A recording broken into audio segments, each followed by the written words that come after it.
Hello there. Um, I recently did a video where I reviewed about 31 lockpick credit card sets, um, all different types of card sets. And one of the things I thought was missing was some improvements that could be made and trying to make them a little more covert. Um, so I had a sort of little wish list or ideas for suggestions I thought that would make those cards better. Um, and tonight I went ahead and tried some of those ideas, and I thought I would share them with you, and you can sort of look at them and decide, oh, I like that or I don't like it, or maybe that's something I want to try, or I can see I wouldn't want to try it based off that now. So I'll just go through this stuff real quick, and yeah, we'll try to open a lock with them. Um, so this right here is based off what I suggested originally, which is to have a real gift card on the front, and then to use the adhesive backing from Grim Workshop on the back, and then to use a sticker or label to make the back look like a card. And you can see that's what I did here. My printer actually is running out of ink, so I had to fill a part of it in with a pen. So I had to draw part of it in. If you can notice, the barcode looks a little odd there. That's my handwork. This does not have pics in it right now. This other card I have over here does have pics, and I'll show you that in a second. But I was really just trying to show you sort of, so this is what I was imagining. Looking at it in person, one of the things I don't like is how you can see the little black line along there. And you can, like from a distance or lying on a table, a glance, yeah, that might look okay. That might be passable. On this end, it's perfectly fine. On this end, maybe that passes for a glance, but not up close inspection for sure. And the side view, you do have to be careful of. So this has that limitation. In addition to that, when you actually have pics in here, unless you, so there's two things you could do here. You could just lay your pics in there and then roll it over, and maybe I'll do that in a second to show you what that might look like. Or you could actually cut this piece out of the rubber so that the pics lie flush inside of this, and I think that would be the smarter move, to cut it out before you put the sticker on the back or your printer paper on the back. Put your pick inside, it's going to lay flush in there, and then you put your sticker on, and you're going to be able to keep that thin, smooth surface, hopefully, with your picks inside of it. But at the same time, you're still going to have this edge. And up close, anybody who looks at it is going to feel this paper, and they're going to know something's up. That being said, I do think there's some merits to this. This is, you do have the adhesive backing. It's easy to pull off and put back on. I don't think it has a lot of residue. I'm perfectly happy with that personally. So that's one option. But when I started making it, and I showed this to my wife, she didn't really love it. She said it looks fake to me. I was like, okay, well, let me try a little harder. Let me see what else I can do. So this was the sort of second one I came up with. And this looks really kind of nasty on the front. That was not intentional. This was from, I was using glues on it, and some of the glue got on the clamps I was using, and it really mangled it. So this is my first attempt, and you can see that it's really rough looking. What I thought was interesting, though, is that my wife mentioned that because it's rough looking, you don't sort of notice the little imperfections. It just looks like an old beat up card from a distance. And this does feel like hard plastic on both sides, because it's actually two cards that have been put together into one, and glued together. I think this personally, I do like the two cards sandwiched together for a covertness, for a real, like, really trying to hide the pics. I think sandwiching them between two cards is more covert than using the adhesive backing. That being said, I think the adhesive backing here is probably going to be a lot more user-friendly as far as reuse goes with the pics and being able to reuse them. So whether or not you would want to use the adhesive backing, or if you'd want to use the two together, is kind of up to you. But there's something else I want to show you too, which is I did some work on the picks. There are picks in this card, and I want to show you the difference in the magnetic signature compared to like this set of titanium picks from Meritech. So let me show you that, because this is something I think is cool. So let me turn on the metal detector. All right, and oh, sorry, 1 second. I just want to make sure we're on the sensitivity setting I think we're on. So right now I'm setting it to the lowest sensitivity setting. Okay, so this is the least sensitive it can be. You can see here, let me try to hold it so you can see how close I get. Okay, so this is these cards here.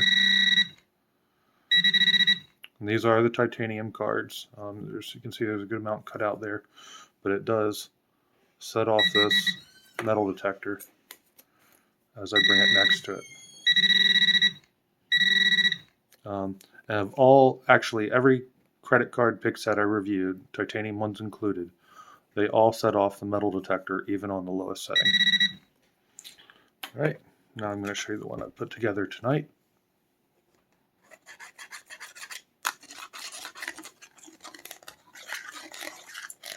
So yeah, what you'll see is there's not a lot of picks in here, but the advantage of that is we can keep that signature real low, and on this lowest setting, we're not setting that thing off at all. And I mean, this is right on top of it making contact. But this is the lowest setting. Let me show you a medium setting quick too.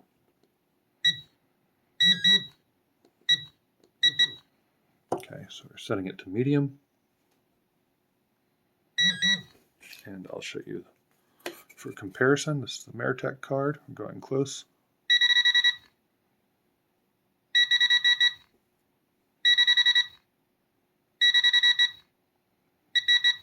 Okay, so that's how far we're setting it off. Maybe three-ish inches roughly. I'll take this card.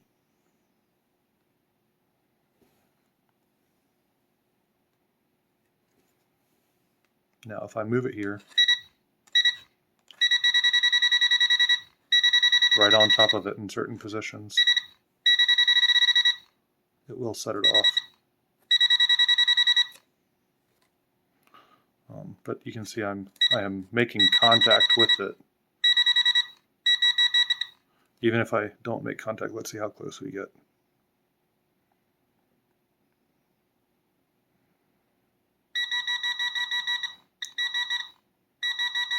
So we've really reduced how much this is going to set something off.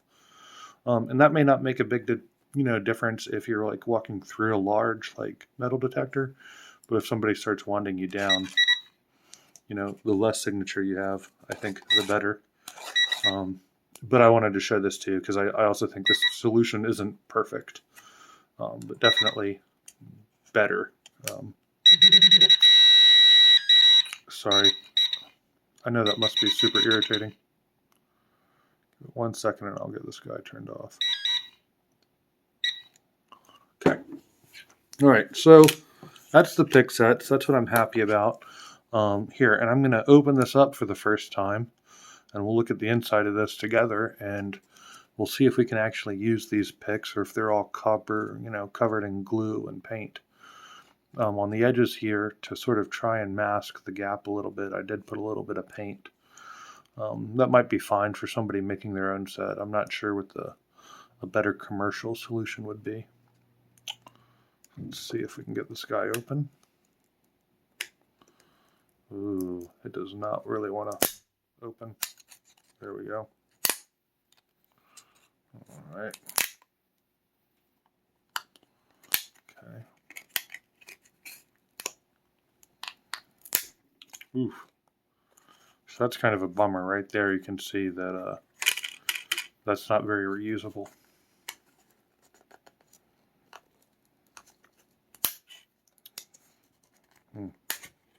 And that's really left a bunch of shit on the pick where I glued it right there. Put this guy down here.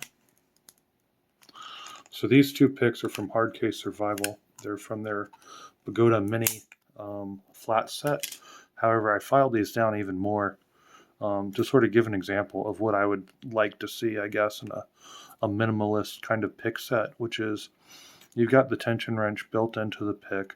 I tried to file out some of the metal here. I think you could file even more out to be more effective. And for these tension wrenches, I added a little bit of like serrations on there, and I filed down like the end of the tension wrench or the turning tool, so that you've got two different sizes here. My personal opinion is you don't really need a long tension. Like, it's okay, it's nice to have a long tension wrench with the full like shape in there, the full rectangle. But you don't necessarily need it to pick locks. And when you're doing like the sort of minimalist card thing, I don't think you need it. And that's interesting. It's too bad that stuff gets stuck to it. So you would have to be careful with how you decide to put these in there. The way I did this was with a Dremel, just sort of grinding this out. I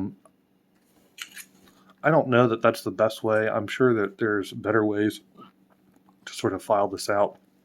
I don't know if you can get half cards and, if there's a better way to sandwich these together. The other idea I had that I think might be more effective than what I did here is to actually just take these tools and get them sort of really hot, and then just press them into the plastic. And you just sort of press it in, and if you get it maybe hot enough and quick enough, you might even be able to keep, while that's hot, use it as the adhesive in a way and press them both together so that it sort of seals itself to both cards. Yeah. But yeah, I think we can safely say that these cards are not really reusable at this point, so that is a backside to that method. If you do put like holes throughout this pick, you could then like put this on a keychain, and I plan on holding on to these picks. What I'll do is I'll try to put them in here afterwards to give an example of how that would look in there. Just for fun, we'll try to pick a lock with it real quick. I just saw these for the first time recently and decided to grab one. Bird. The bird. We'll try to rake it real quick for fun. Put a little tension wrench in there. I was about to say that one's going to make me a liar on the whether or not it needs to be long and flat.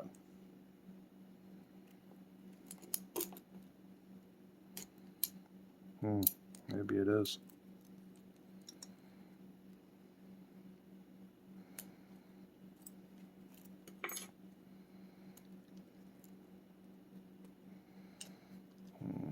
See if I can make that work. Maybe not. Oh, yep, that works. Okay, so that might need a little more refinement. That was slightly more difficult than I expected it to. That was more difficult than I expected it to be with that turning tool. And I can see that it's a little small for the top of this keyway. This is actually a pretty big keyway too. So that might need a little more refinement, but I think we get the idea. It's still an effective pick. Yeah. And then just for grins, just to get an idea of size, let's put this in here and see what they look like after we do that. I'll probably take these back downstairs and hit them up with the Dremel and try to clean them up again and get all that gunk off them. But for now, let's take a look at this and just see how it comes out. So I'll lay one like that. I'll lay one like this, and that's part of what helps it from setting off the metal detectors, is trying to keep it spaced out enough so you don't have a whole bunch of the titanium in one spot.